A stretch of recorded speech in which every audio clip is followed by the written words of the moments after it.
欢迎大家来到东方译文频道。影片制作艰辛，请大家抬手点赞订阅，支持我们做更好的节目。今天我要向大家讲述一段与旧鞋子有关的灵异案件，这是我一个朋友在江苏打工时亲身经历的惊魂记。他姓崔，我们就叫他小崔吧。小崔是个平凡无奇的农民工，没有文化，没有技能，只能靠自己的双手谋生。他从小就跟着父母四处漂泊，没有固定的家和学校。他曾经在一家工厂里打螺丝，日复一日的机械地重复着同样的动作，没有任何变化和乐趣。他也没有什么梦想和追求，只想能够平安地过完这一生。然而，这个世界并不像他想象的那么简单。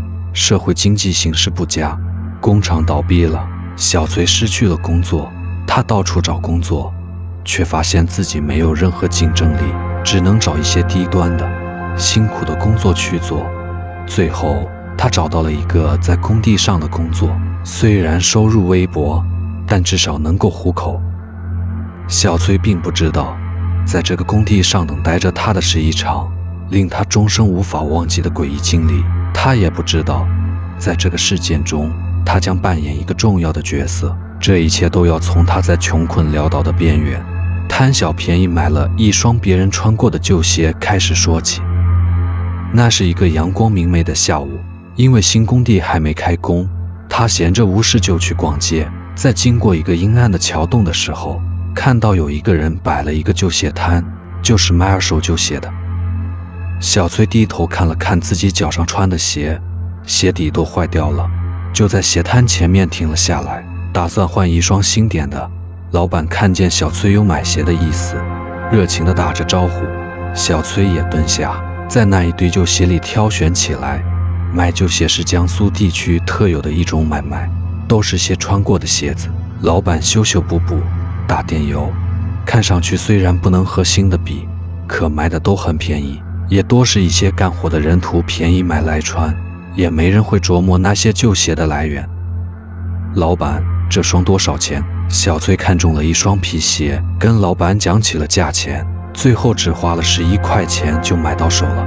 小崔离开旧鞋摊，就直接把鞋换上了，原来穿的破鞋也顺手丢进了垃圾桶。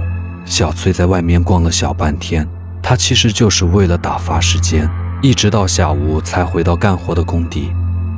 刚一进工地，就看到几个工友在粉刷一面墙，墙上用白油漆覆盖原先的几个大字：还我血汗钱。粉刷过的墙壁光亮如新，犹如什么都没有发生过。这种事小崔以前也见过，老板跑路工人讨债的常用手段。小崔好焦急，老远就大声打招呼。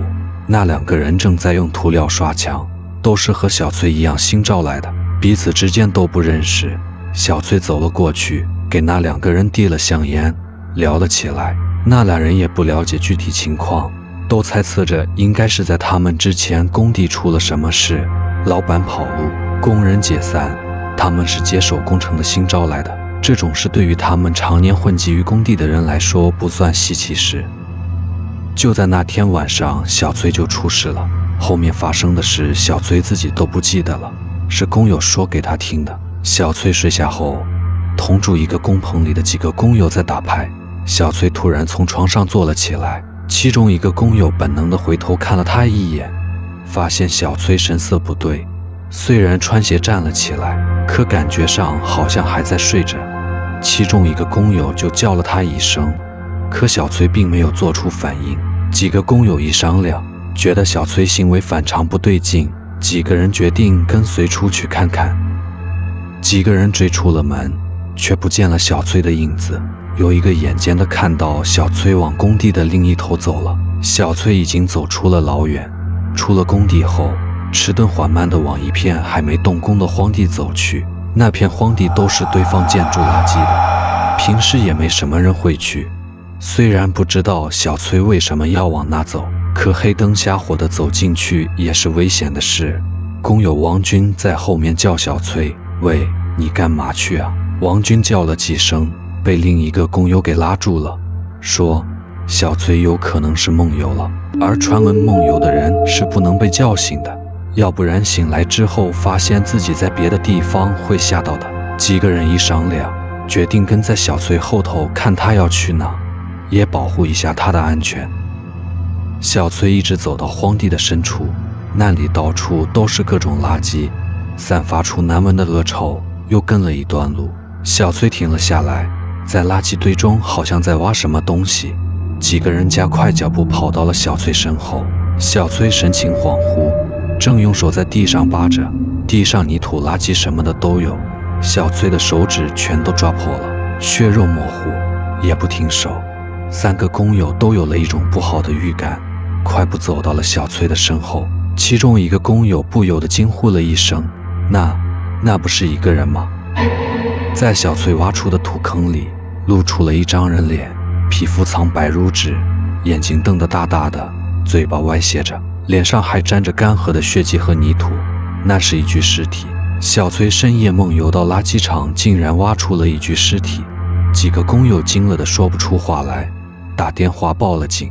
员警很快就到达了现场，对现场进行了封锁和勘查。听到消息赶过去看热闹的工友也全都议论纷纷，七嘴八舌地猜测凶手是什么人。小崔也成为嫌疑人，被带到了警局。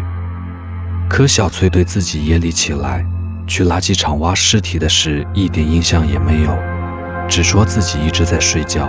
尸人很快被找到了，是之前那个工地干活的民工徐某。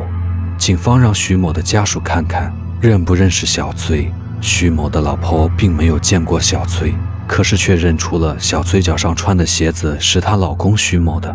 经过多方排查，小崔摆脱了嫌疑。警方也在徐某的身上找到了线索，摸出了真凶是小崔所在工地的上一任老板。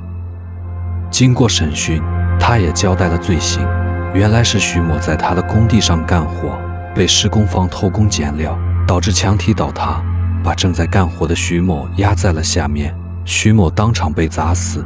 为了逃避法律责任，那个老板花钱打发了几个知情的民工，又把徐某的尸体埋到了垃圾场，工程也不敢再做，躲了起来。徐某的家人也到工地上闹过，也报了人口失踪，可活不见人，死不见尸，一直没有结果。没想到后来尸体被小崔挖了出来。至于徐某的鞋怎么会到了旧鞋摊，就不得而知了。也许一切都是冥冥之中自有定数吧。也许是徐某死后怨气太重，想要找到凶手报仇。正所谓天道公允，小崔生活艰辛无以为继，穿了徐某的2手鞋子，徐某的灵魂借着鞋子带小崔来替自己昭雪。人这辈子旦夕祸福都是平衡的，也许这就是天意吧。